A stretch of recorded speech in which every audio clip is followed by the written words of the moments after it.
In 1900, a popular American magazine called Ladies' Home Journal published an article called What May Happen in the Next 100 Years, making predictions about what life would be like in the year 2001. Read and discuss the predictions. People. People will be taller by 1 to 2 inches. This increase in height will be a result of better health due to improvements in medicine, sanitation, and diet. The average life expectancy will have risen from the current age of 35 to the age of 50. Language. There will be no C, X, or Q in the English alphabet, as these letters will have been determined to be unnecessary. Spelling by sound will have been adopted. English will have become a language of condensed words. English will also be more extensively spoken than any other language. Russian will rank second. Transportation. Cars will be cheaper than horses are today. Automobiles will have been substituted for every horse vehicle now known. A 1-pound motor in one of these vehicles will do the work of a pair of horses or more. There will be airships, but they will not successfully compete with cars and ships for passenger or freight traffic. They will be used mainly by the military. Traffic. There will be no traffic on the streets of large cities. All traffic, including subways, cars, and buses, will be either below ground or high above ground. Moving sidewalks, stairways will connect them to the street level. The vehicles on the busy underground and overhead streets will have cushioned wheels.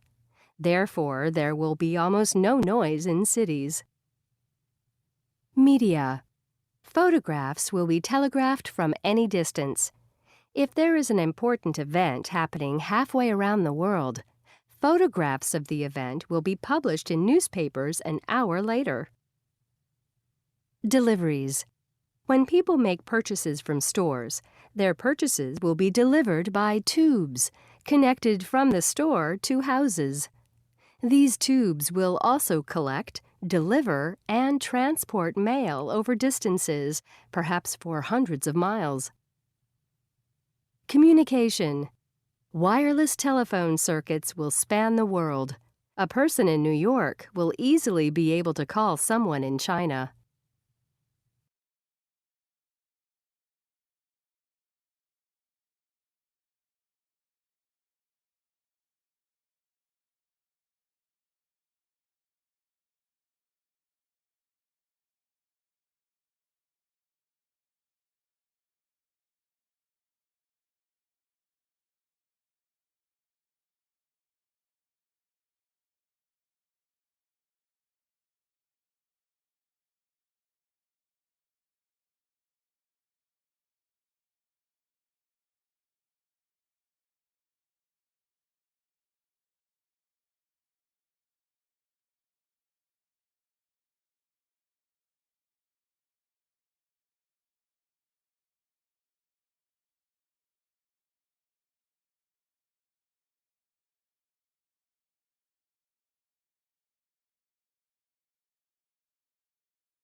Grandma, you've been lugging that book around all weekend.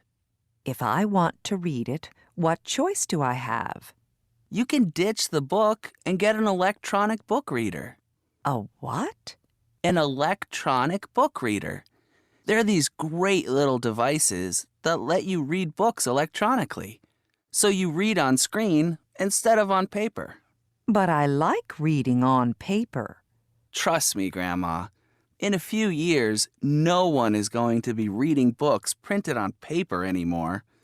Paper books will have disappeared. I don't like all this new technology. I'm happy with things the way they are. You really should check out ebook readers. One of the advantages is that you can buy, download, and start reading a book in minutes.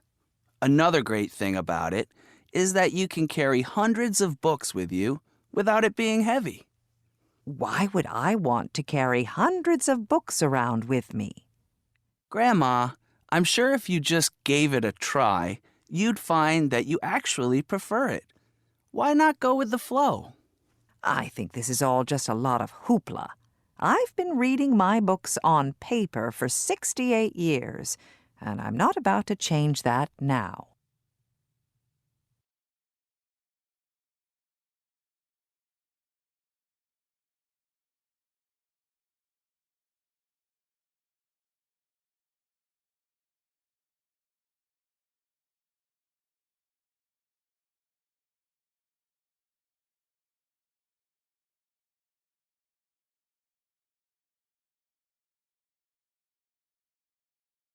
Since the early 17th century, newspapers have had the same general format. The news has been printed in ink on paper. Then the newspapers have been circulated to a particular area. However, the Internet brought great change to the newspaper industry. To stay competitive, it became important to have an online presence. Today, most major newspapers around the world have an online version of their print paper. Online newspapers present some important advantages. For example, they can present up-to-the-minute news instead of having to wait to print the next edition of the paper. An advantage to the reader is that most online news sources are free. However, it seems almost certain that there are further changes ahead for the way newspapers are presented and sold. Most people in the newspaper industry feel that the next step will be electronic newspapers. Electronic newspapers would use technology related to today's electronic book readers. Like these readers, e-newspapers would use e-ink. Like a computer screen, e-ink has the ability to instantly refresh and change images. However, e-ink uses paper instead of a computer screen, so e-ink images look more like the images in actual books and newspapers. The electronic newspaper will have the look and feel of a print newspaper in other ways as well. It will be as large as the typical print newspaper, with a lightweight, portable screen that is flexible enough to be rolled or folded like a newspaper. The e-newspaper will combine these advantages of print newspapers with the advantages of online media, such as constant and instant updates, interactivity, and video capability.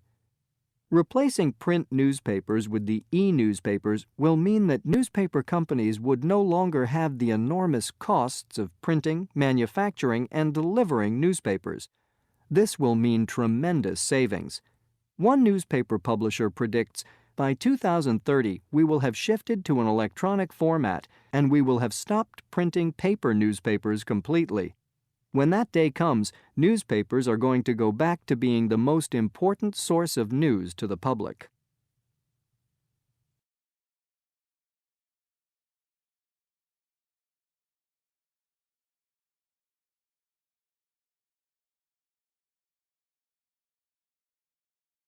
One, the Internet brought great change to the newspaper industry. 2. To stay competitive, it soon became important to have an online presence. 3. Newspapers could present up-to-the-minute news instead of having to wait to print it. 4. The electronic newspaper reader will have the look and feel of a print newspaper. 5. It will have a portable screen that is flexible. 6. One newspaper publisher predicts By 2030, we will have stopped printing paper newspapers completely.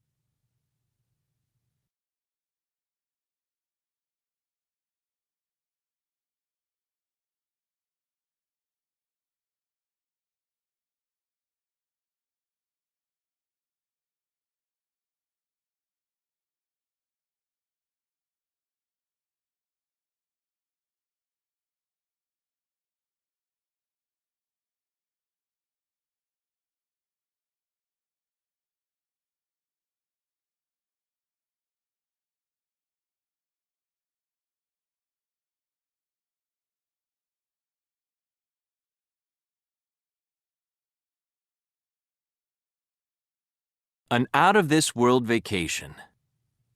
Things that once seemed impossible often become commonplace with the passing of time. There are people predicting that this will happen with space tourism in the next decade or two.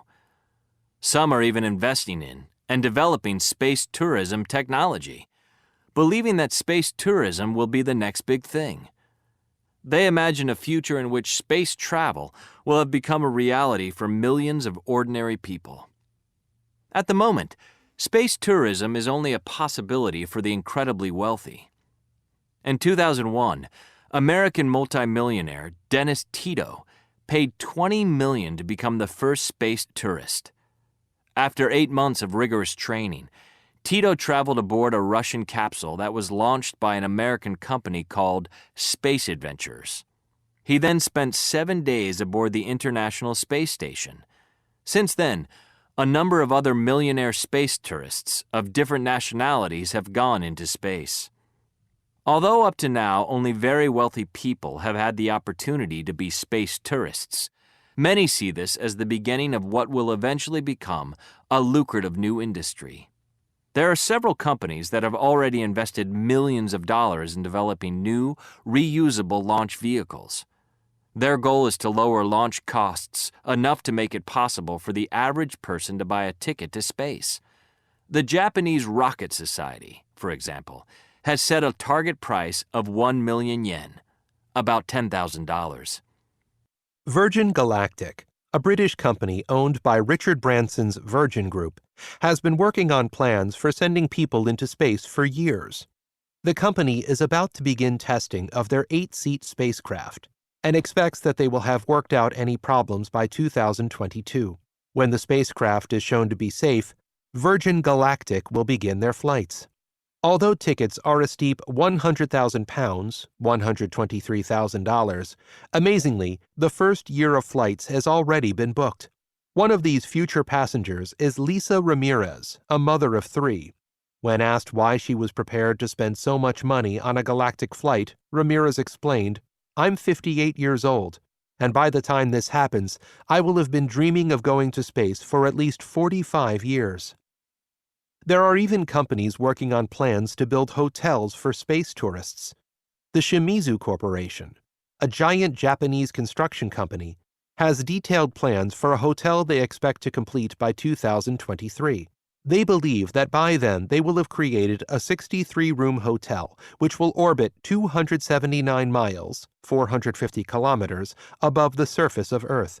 The hotel will slowly spin in order to produce enough force to simulate Earth's gravity. It is estimated that such a space hotel would cost $6 to $12 billion and would take about 6 years to build.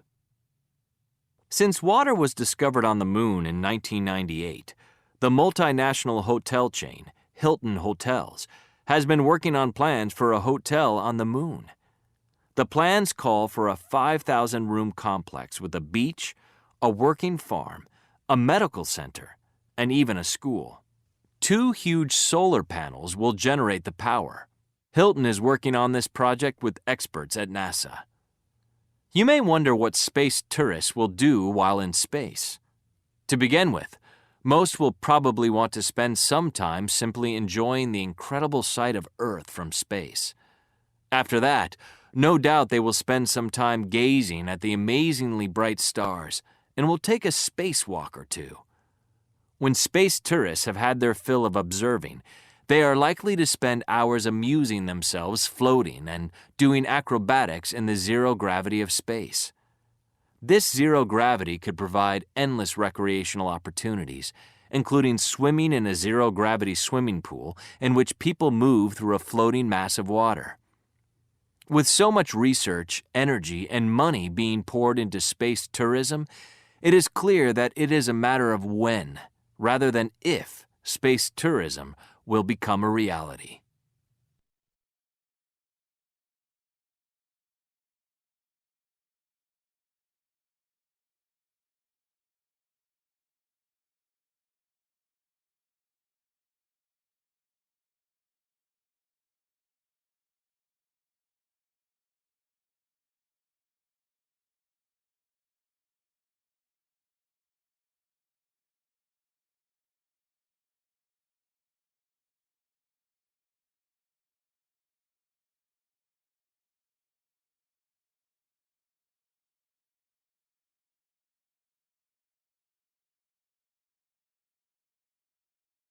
Saudi Arabia Vision 2030. All success stories start with a vision, and successful visions are based on strong pillars. By 2030, our vision for the country will have been implemented, providing greater opportunities for our people. The pillars on which we will build this vision are, firstly, our status as the heart of the Arab and Islamic worlds. Secondly, our determination to become a global investment powerhouse. And finally, the transformation of our unique strategic location into a global hub connecting 3 continents, Asia, Europe, and Africa. By 2030, our vision will have been developed into reality, built around 3 themes: a vibrant society, a thriving economy, and an ambitious nation. This first theme is vital to achieving the vision and a strong foundation for economic prosperity. We recognize the importance of preserving our society and our sophisticated heritage in order to promote national unity and consolidate true Islamic and Arab values. We will endeavor to strengthen, preserve, and highlight our national identity so that it can guide the lives of future generations. We will do so by keeping true to our national values and principles, as well as by encouraging social development and upholding the Arabic language. We will continue to work on the restoration of national, Arab, Islamic, and ancient cultural sites and strive to make them accessible to everyone, and in the process, create cultural events and build world-class museums which will attract visitors from near and far. Our cities already enjoy high levels of security and development. Our citizens are safe, secure, and healthy. We will continue to maintain this through supporting infrastructure development, providing high-quality services, and keeping our crime rates, already among the lowest in the world, very low. We will further continue to develop and provide meaningful recreation facilities to our citizens and encourage the exchange of knowledge and cultural experiences through community clubs and pastimes.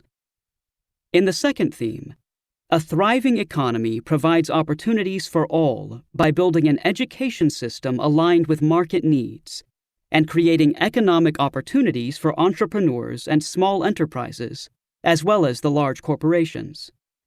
Therefore, we will develop our investment tools to unlock our promising economic sectors, diversify our economy, and create job opportunities. We will also expand our economy and improve the quality of our services. We will continue to support our already excellent education system to help young people gain the skills and training to enter the job market and find work. Our nation is ambitious in what we want to achieve. We will improve efficiency and take responsibility seriously at all levels. Our third theme is built on an effective, transparent, accountable, enabling, and high-performing government.